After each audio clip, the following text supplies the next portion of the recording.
Hi, இன்னைக்கு நம்ம ஒரு ப்ரௌனி ரெசிபி தான் பார்க்க போகிறோம். ப்ரௌனிக்கு தேவையான திங்ஸ்லாம் எடுத்து வச்சாச்சு. வீடியோக்குள்ளே போகலாம். 100 grams பட்டர் எடுத்திருக்கேன். இதை நல்லா மெல்ட் பண்ணிக்கணும்.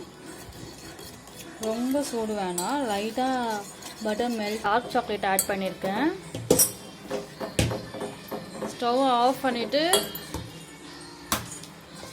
சாக்லேட்டை போட்டுக்கணும், இல்லை தனியாக எடுத்து வச்சுட்டு கூட.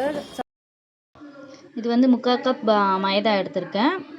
3/4 கப் வந்து கொக்கோ பவுடர் நல்லா எடுத்து ரெண்டும் மிக்ஸ் பண்ணி வச்சுக்கணும். 1/2 teaspoon baking powder, 1 pinch of salt.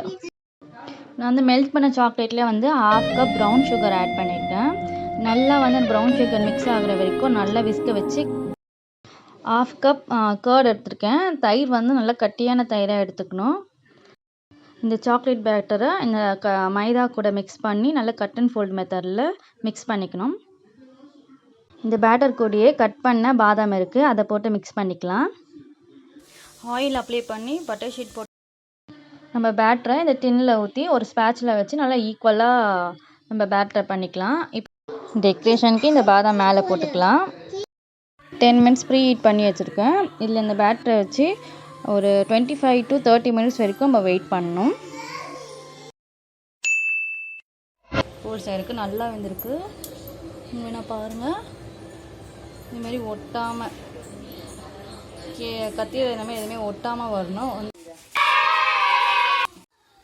நம்ம ப்ரௌனி ரெசிபி ரெடி ஆகிடுச்சு.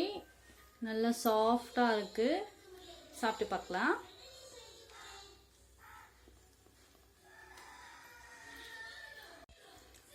நல்லா இருக்குது, பட் ஆனால் இந்த கார்னர்ஸ் எல்லாம் வந்து கசக்கிற மாதிரி இருக்குது.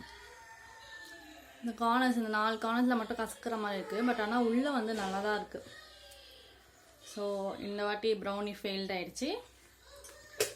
நெக்ஸ்ட் டைம் இன்னொரு வாட்டி ப்ரௌனி செஞ்சு நெக்ஸ்ட் அட்டம்ப்டில் பார்க்கலாம். இந்த சின்ன கேக் சாப்பிடு. மம்மிக்கு எப்படி நல்லா இருக்கான்னு சொல்லுண்ணா.